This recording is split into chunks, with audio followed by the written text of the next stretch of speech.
आज का हमारा विषय है शंका।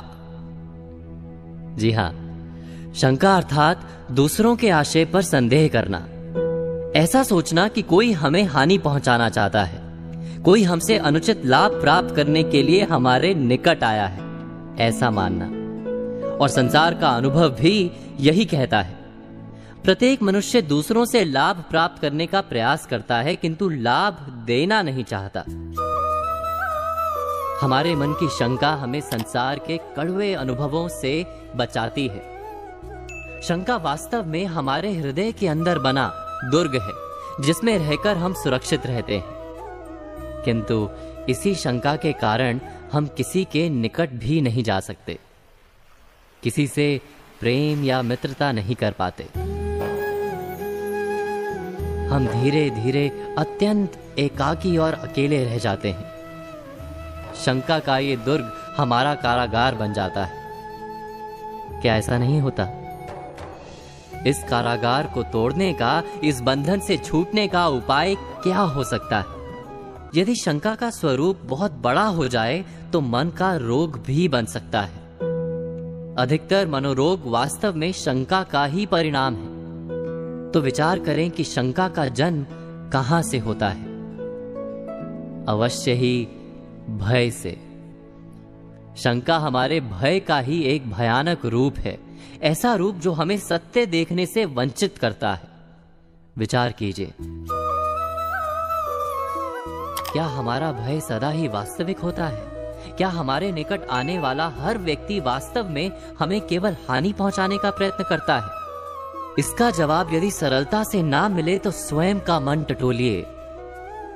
क्या हम सदा दूसरों को हानि पहुंचाने का प्रयत्न करते हैं? नहीं ना?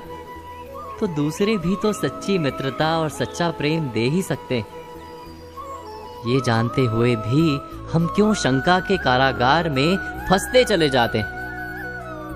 शंका का एक दूसरा पहलू भी है, उस पर भी विचार कर लेते हैं। शंका के कारण हम शायद हानि से तो बच जाते हैं, किंतु कई बार लाभ से भी वंचित रह जाते हैं। बुरी नीयत वाले व्यक्ति के पास से भी हम लाभ प्राप्त कर ही सकते हैं, जैसे जहर से भरे वृक्ष के फूल में से भी मधुमक्खी अपने लिए शहद चुरा सकती है। तो शंका से बचने का उपाय क्या हो सकता है?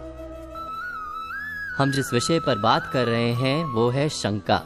हम विचार कर रहे थे कि शंका से बचा कैसे जा सकता है, वो भी बिना स्वयं को किसी प्रकार की हानि पहुंचाए।